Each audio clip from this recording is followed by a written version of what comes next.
des incivilités que subissent les agents, de la dégradation de conditions de travail. Si vous avez vu bien public encore il y a quelques jours, à une collègue qui avait été menacée de mort, on voit un petit peu le parti pris des journalistes contre les agents de la fonction publique, puisqu'ils sont presque en train de dire que c'était des faux témoignages. D'ailleurs, l'accusé qui a été condamné à 3 mois de prison ferme et 2 000 € d'amende, on va faire appel. Enfin bon, c'est vraiment un combat de tous les jours.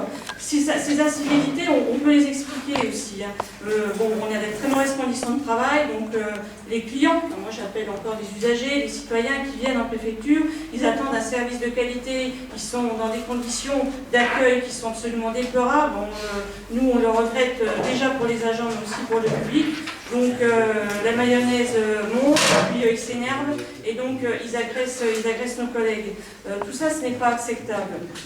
Donc j'entendais ce matin aussi à la télévision que les Français sont en souffrance vis-à-vis de la cohésion sociale.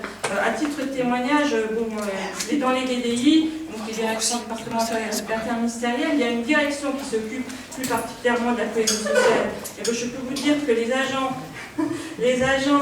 qui sont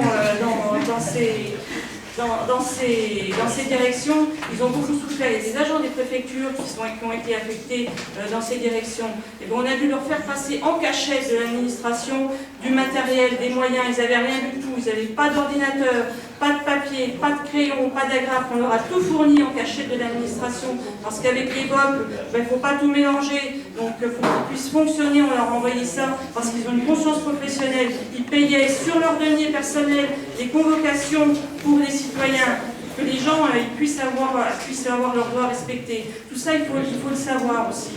Donc voilà, c'était un petit peu ce que je voulais dire sur les DDI. Aussi au titre de témoignage pour les prochaines élections. Nous, on l'a déjà vécu au niveau du MIOMCT, du ministère de l'Intérieur des collectivités territoriales. Donc on a vécu cette expérience en 2010, en pleine RGPP. On a eu nos élections au niveau préfecture, police, puisqu'on est maintenant dans la fusion, gendarmerie, et puis quelques mois après, les élections donc, dans les directions interministérielles. Eh bien, il faut est devenu majoritaire.